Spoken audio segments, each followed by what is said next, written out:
Welcome to Spotlight Sessions, where we shine What's a light your on story? incredible impact. What does accessibility mean to you? What's your mission?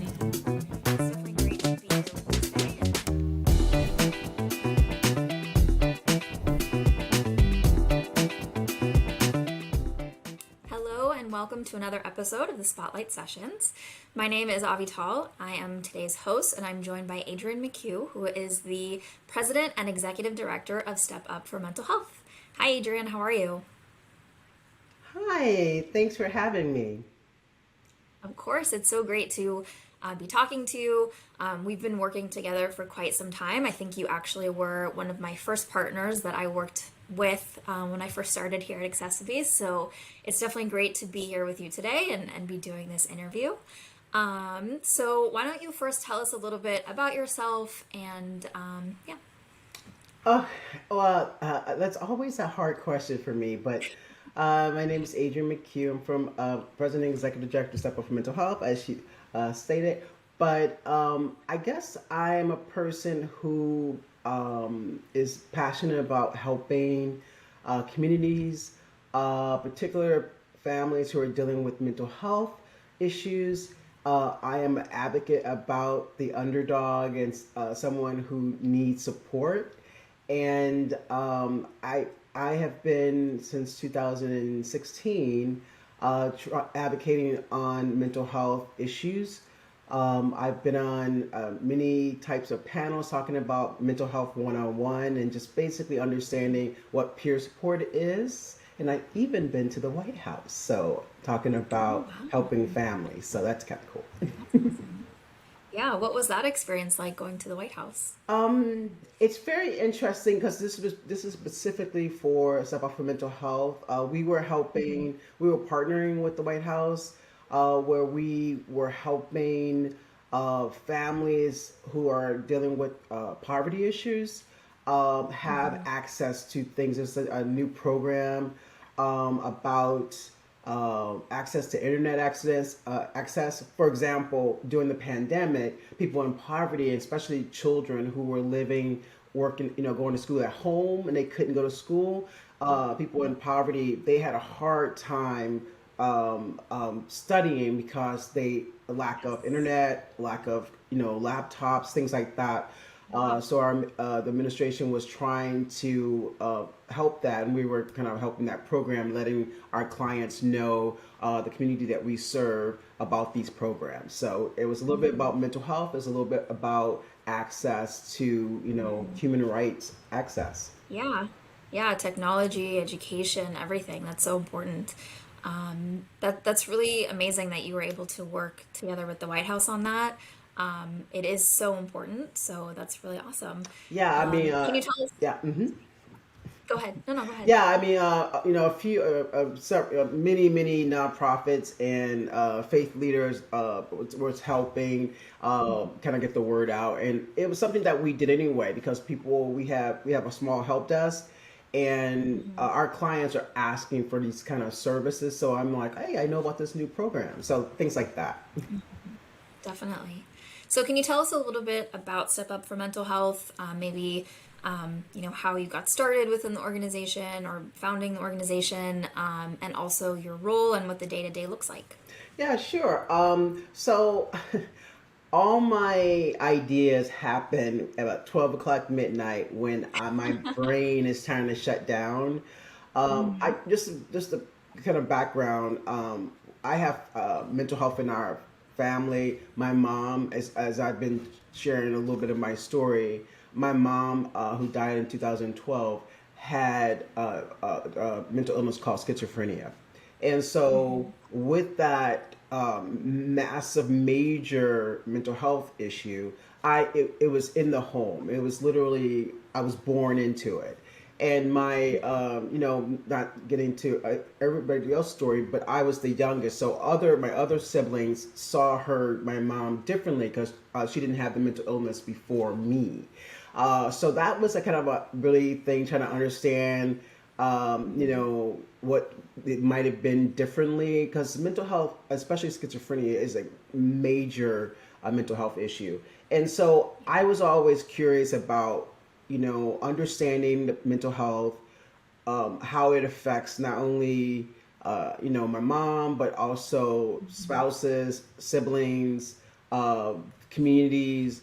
So I was very curious since I was 13, and I kind of like I didn't think I kind of like went into multiple directions in my career, where I did technology stuff, but in the back of my mind, I would sometimes get a job where I would work with children, deaf children, who happen to have behavioral issues, or I would work adjacent to that in a mental health hospital, working with kids, helping them signing, doing peer support groups, and so not knowing that that was really really my passion. I had artist, tech person, teacher, mentor, but and through all of that, everything that I've learned through my 20 plus years, I guess I'm dating myself. I was literally meant to do this, meant to start a nonprofit, meant to help uh, particularly communities of color, women. 89% of our demographics that we serve are single moms, single women who are going through a big uh, life shift. And all of our people, our help desk, for example, that started in 2017, we were like, I want to kind of help. We thought, oh, we'll just, I mean, 10 people, we're like 10 families, we'll help with, rent or food or mental health therapy, finding resources for them, doing peer chat. We were, thinking about that. Then the pandemic happened. And from 10, it went that year like 100 and I think it was Wow. 135 families. And then the next year, 250 families. Not, this is just the help desk. I'm not talking about our food drives or things that we've been doing also. But, it was all the things that are help. We have 4 programs, and all the things that we do um, with our program is basically everything that I actually dealt with as a child. So hunger Mhm. issues, poverty issues, homelessness issues. When you have a mom who has a mental illness, they can't work. And when divorce happens and they're on their own, then how are they going to help take care of a child when children when they are dealing with a massive, a very chronic mental illness. So that's how it all started. Mhm. Definitely. So, can you give us a little bit of an overview of, or I guess, yeah, an overview of some of the services that you are currently providing?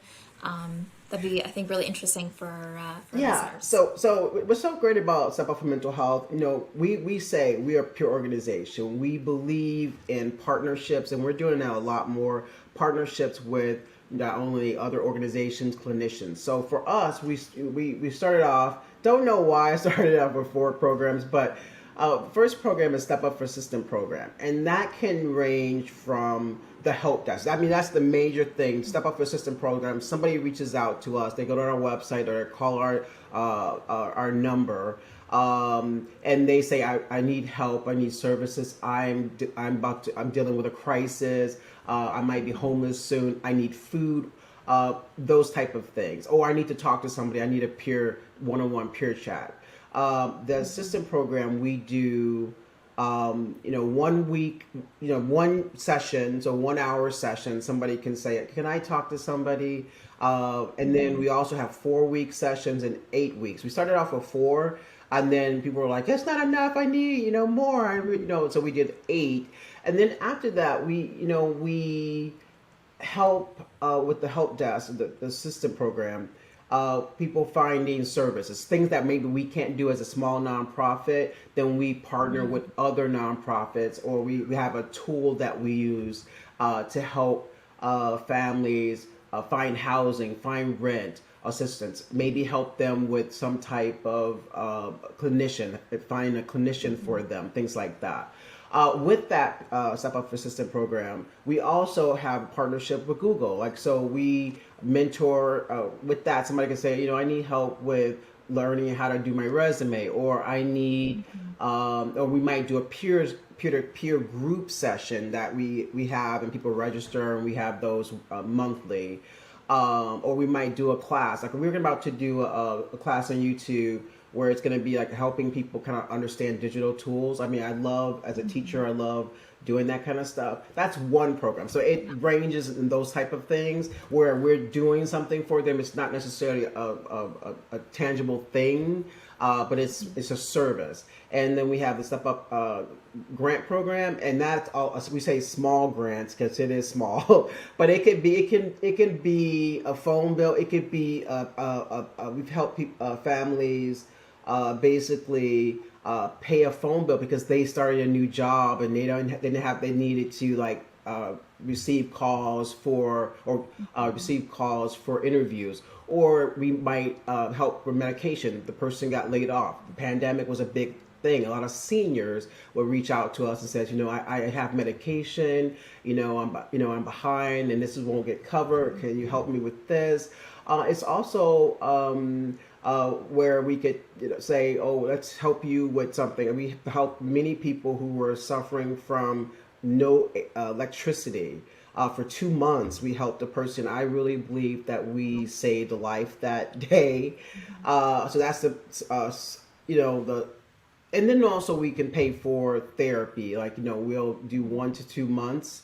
We've done 3 months of therapy where we'll pay for it or help them find a therapist. It depends. And then the Step Up for Kids program, it's all about kids. If it's 0 through college, we help. So we help with school supplies, clothes. A lot of times, kids grow up, and a lot of kids have to be in uniforms, and kids grow, and parents in poverty literally cannot afford those uniforms, but kids can't go to school without them. So things like that, and it could be anything. We've been doing journals. We gave so far 310 journals to kids who are 8 to 18 to talk about their feelings, because it was a big epidemic since the pandemic with kids who are dealing with anxiety and depression. And then we have the BI program where we, by love, well, we help somebody who's dealing with, they're part of a marginalized community and they just want to talk. So if they're in the part of the BI community, then they can get services, same services everything everybody else gets. It's just that we have some funding for that program, and we want to just make sure that we're meeting their needs as well. Yeah. Wow. Well, I mean, you are doing so many different things. And really, as you were talking, the word empathy kept coming to my mind, because I can really feel the empathy that you have for all the different individuals that you're working with, all the different communities. And I think that's really important. I think that our world doesn't have enough empathy. And it's such an important, I mean, it's so important it's to funny have that it. you said that because this year is our literally mission statement. It's kind of like a little tag is about empathy. This is the year of empathy because we felt like all this kind of visual pain, and people were dealing with so much trauma and hurt, and we just felt like we needed to be, even if we didn't understand where somebody was coming from, even if we've never had those life experiences, that we would be empathetic about what they were going through. As a peer, for me personally, I've been through everything. I've had an extremely difficult childhood, and so I know you can't fake. You just can't fake it. You can't fake, really being in need and needing services. And so, people have these stories and they want to talk about it, or they want somebody just to listen to them. And so I'm empathetic about, I know where you coming from. I've been there with you. We have volunteers and we have interns and we have, because we're a small organization, but I still like to get on. I mean, now our help desk is kind of blowing up. It's really busy this summer. I normally I'll try, like, oh, let me do 2, 3 cases, I'll take them. I'm Mhm. like right now at 12 because we're really busy. But Wow. it just says that the pandemic and all the things that the globally, the whole world is Mhm. dealing with a lot of stuff, a Yes. lot of crisis, a lot of trauma, transgenerational trauma, and I think our service are needed for sure. Definitely, they definitely are. So I am curious to hear if there is like one specific accomplishment that you're most proud of, whether that might be, working at Step Up for Mental Health or, whatever it might be in your past or currently. I'd love to hear if there is something specific that comes to mind. Well, the White House was pretty big, but that's not I'm necessary. sure. I mean, I always think about, it's not about me in any way, though those are great. Mhm. I think of these things because I wasn't that close not go to going, but everybody's like, you gotta go. But it's about trying to talk about the mission. And so those things Mhm. matter because it'll help us with people seeing us, getting funding. Maybe more people will donate to us, our causes, because we, just to be real, most larger nonprofits get most of the money. And we are kind of like in the trenches, boots on the ground. And I Mhm. think for the most part, people, families resonate with that. They kind of get the sense of like you really care, and we do. I'm always in the car sometimes when I do kind of we do a day in the life, day in the life of a Mhm. nonprofit. I kind of like Yeah. when I go there, I'd say I'm going. I don't, we keep everything private, but I talk about Mhm. person that I met. Those are the Mhm. best things, when we started to do kind of like meeting families at their homes and dropping off things, kind of like a care package if we need to do something, especially during the pandemic. We kind of started that. Mhm. I Those things are the most I'm proud of because I know I've saved a few lives. I mean, we Yeah. had a person who lost their spouse during COVID, and they were dealing with so many things like disability or food Mhm. issues, lack of food, and then just Right. wanted to and a lot of people had issues with basic um, things like toilet paper. That was a big issue the last 2 years. People didn't Yeah. even have toothpaste, soap to wash their clothes, wash their bodies. And Basic to me, I necessities. just Yeah. feel like even in small ways that we're doing these things, we are helping families one at a time, boots on the ground, and making a difference. And people are telling because not everybody I mean, the people are knowing us now. I mean, it's kind of happening now, but the people are kind of like word of mouth and like I heard about you. And now Mhm. we're on like the list of the Red Cross. I'm like, oh, how did you find out about us? Oh, the Red Cross. I lost everything through a flood, and they told me about your service. I was like, oh, and I was surprised about that. And then or now we're on insurances, or people kind of like I guess they have a tool that they can find things and Mhm. reach what things can help their own clients.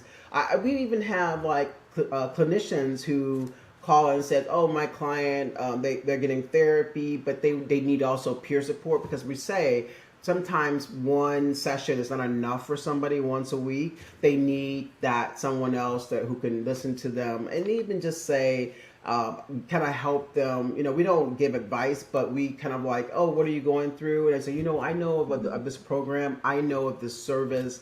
Let me go Right. ahead and send that over to you.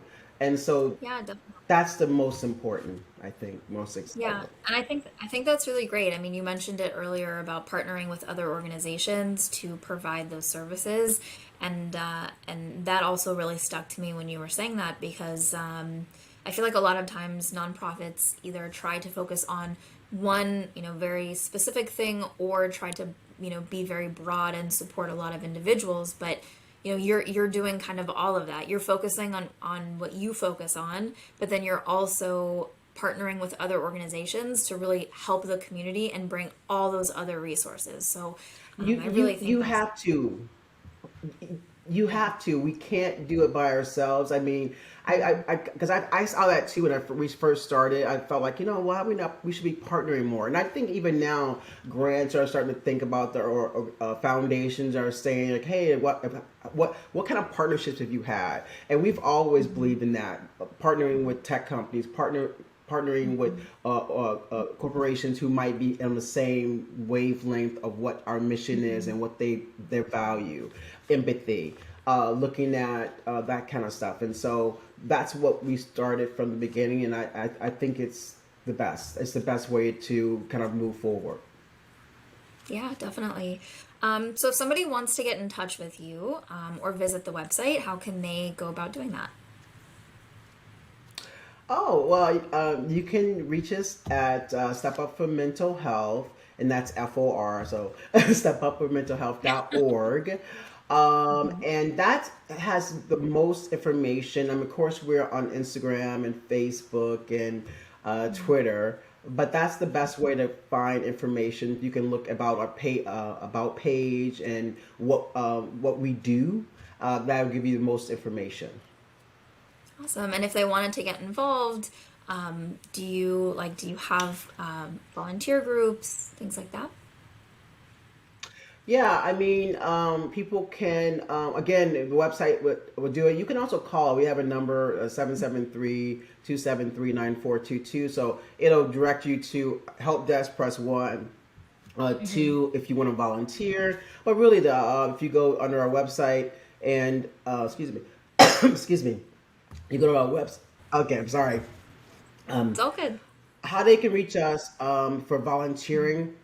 It's basically go to our website, stepupformentalhealth.org, and under, I believe it's give, and then under that it's going to be volunteer, and then they can fill out our form, and then we'll get back to them. We usually have interviews. We meet all of our volunteers.